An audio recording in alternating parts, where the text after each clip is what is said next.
ভাবতে পারেন 9 বছর ধরে অনিয়মিতভাবে বিদ্যালয় আসার অভিযোগ রয়েছে। তাতে কি হয়েছে? বেতন পাচ্ছে। আবার এই বিগত আগস্ট মাসে 22 দিন অ্যাবসেন্ট, তাতে কি হয়েছে? বেতন পাচ্ছে। আর এই যে স্কুলে অনিয়মিতভাবে আসেন, এই অভিযোগ জানতে পেরে সেই খবর বর্তমান পত্রিকায় ছাপানো হয়েছিল। তারপরে শিক্ষা দপ্তর নড়েচড়ে বসেছে। শিক্ষা দপ্তর নড়েচড়ে বসাতেই গত 27শে আগস্ট ডিপিএসসি চেয়ারম্যান স্কুল পরিদর্শনে যান। যেদিন ডিপিএসসি চেয়ারম্যান স্কুলে যান পরিদর্শনে, সেদিনও তিনি আসেননি সংশ্লিষ্ট শিক্ষক। ডিপিএসসি চেয়ারম্যান বাধ্য হয়ে সংশ্লিষ্ট শিক্ষকের হাজিরা খাতায় অ্যাবসেন্ট লিখে এসছেন এবং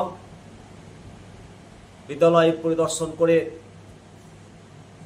ডিপিএসসির চেয়ারম্যান সংশ্লিষ্ট এসআইএসকে অভিযুক্ত শিক্ষকের বিরুদ্ধে রিপোর্ট জমা করার নির্দেশ দেন। চেয়ারম্যান নিজে হাজিরা খাতায় অভিযুক্ত শিক্ষককে অ্যাবসেন্ট দেখিয়ে সই করে এসেছেন। তারপরেও বিদ্যালয় যায়নি 22 দিন অ্যাবসেন্ট। হাজিরা খাতায় শিক্ষকদের উপস্থিতির যে রেকর্ড, এর উপরেই ভিত্তি করে বেতন হয়। জেলা প্রাথমিক বিদ্যালয় সংসদ বেতন ডিসবার্সমেন্ট করে এবং এই রিপোর্টের ভিত্তিতেই সমস্ত শিক্ষকরাই বেতন পায় প্রাথমিকের। এখানে যে 22 দিন অ্যাবসেন্ট সিএল ছাড়াও সেই স্টেটমেন্ট জমা করেছে স্কুলের হেডমাস্টার নেই, টিআইসি জমা করেছেন। তারপরেও পুরো মাসের বেতন পেয়েছেন। তাতে চোখ কপালে উঠে গেছে শিক্ষকদের। সবারই কপালে উঠবে, আপনারও কপালে উঠবে। এবং অভিযোগ যে অত্যন্ত প্রভাবশালী হওয়ায় এই ঘটনা ঘটছে। তার বিরুদ্ধে জেলা প্রাথমিক বিদ্যালয় সংসদ নাকি কোনো ব্যবস্থাই নিতে পারছেন না। সব কিছু দেখে অভিযুক্ত শিক্ষকের উপস্থিতি নিয়ে জেলা প্রাথমিক বিদ্যালয় সংসদ এসআই কোনো নোটশিট দেননি বলে বেতনটা হয়েছে। এই নিয়ে মানে যেটা খবর উঠে আসছে যে প্রত্যেক জেলায় শিক্ষকদের হাজিরার স্টেটমেন্ট এসআইরা জেলাতে পাঠায়, তার উপরে সংসদ বেতন দেন। ওই শিক্ষকের বিরুদ্ধে পূর্ণ রিপোর্ট জেলাতে পাঠিয়েছে এসআই, পাঠানো হয়েছে। জেলা প্রাথমিক শিক্ষা সংসদ ওই শিক্ষকের বিরুদ্ধে কোনো ব্যবস্থা নিতে পারেনি এখনো। এদিকে জেলা প্রাথমিক বিদ্যালয় সংসদের চেয়ারম্যান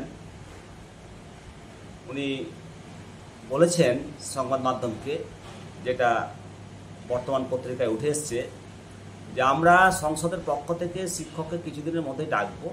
তার বিরুদ্ধে সমস্ত তথ্য আমাদের কাছে জমা পড়ে গেছে। আগস্ট মাসে ওই স্কুলে পরিদর্শনে গিয়েছিলাম, সেদিন শিক্ষক আসেননি বলে হাজিরা খাতায় অ্যাবসেন্ট দেখানো হয়েছে। আগস্টের হিসেব দেখব, যদি স্কুলে না এসেও বেতন পায় তাহলে ফেরত নেওয়ার ব্যবস্থা হবে। অবশ্যই কাজ না করে বেতন পাবেন, এটা তো আর হয় না। আর এই সমস্ত যদি উদাহরণ তৈরি হয়, তাহলে অন্যান্য শিক্ষকরা যারা কাজ করছেন তাদের মনোবলটা ভেঙে যাবে। সবাই তো আর ফাঁকিবাজ নয়। তো এরকম যদি চলতে থাকে তাহলে শিক্ষার হাল তো বেহাল হবেই। আর এই শিক্ষা ব্যবস্থা নিয়ে শুধু যদি আমরা বর্তমান সরকারকে দোষ দিন, সেটাও কিন্তু খুব একটা লাভের হবে না। কেননা এই রেওয়াজ এই সরকার আসার আগেই শুরু হয়েছিল। কেননা শিক্ষার সাধ্য আগেই হয়েছে, বাম আমলে হয়েছিল। দুম করে ইংরেজি তুলে দিয়েছিল, তারপর আবার দুম করে ইংরেজি চালু করে দিল। শিক্ষা নিয়ে কেউ কোনোদিন ভাবেনি, তাই নির্দিষ্টভাবে বর্তমান সরকারকে শুধু শুধু দোষ দিয়ে লাভ কি? কারণ বাঙালি সব জ্ঞানে নিজেদেরকে ধ্বংস আমরা করছি। একজন বাঙালি সংস্কৃতি সম্পন্ন মানুষ হিসেবে এটাই বলবো যে শিক্ষা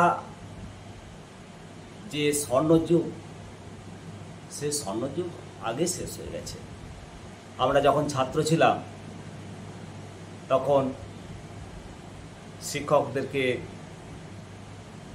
দেখে সাইকেল থেকে নেমে প্রণাম করতাম। ক্লাস 9, 10 হাফ প্যান্ট পরে যেতাম।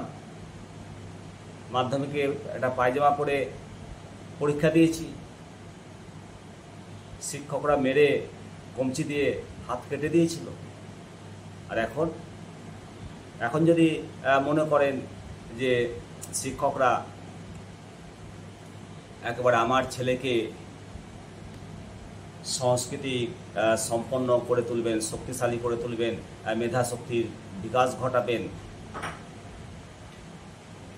তাহলে আপনার ভাবনাটা হয়তো সঠিক, কিন্তু শিক্ষার শরীরে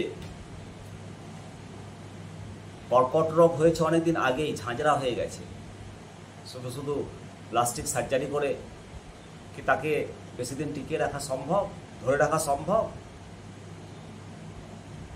অবশ্যই আপনারা মতামত দেবেন। এই যে দিনের পর দিন স্কুলে না এসে বেতন কাকে বঞ্চিত করেছে? নিজের বিবেককে একবার প্রশ্ন করলে উত্তর পাবে।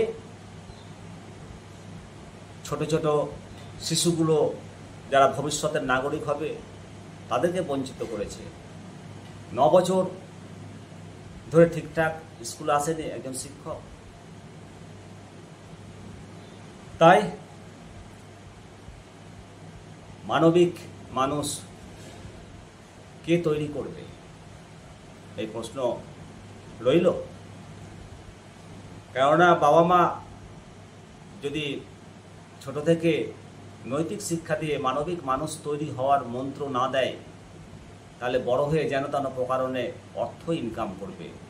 সংশ্লিষ্ট শিক্ষকগণ যিনারা দিনের পর দিন বিদ্যালয়ে ফাঁকি মেরে সরকারি বেতন নিচ্ছেন, একবার ভেবে দেখবেন। শিক্ষা দপ্তর ভাবুক ব্যাপারটা।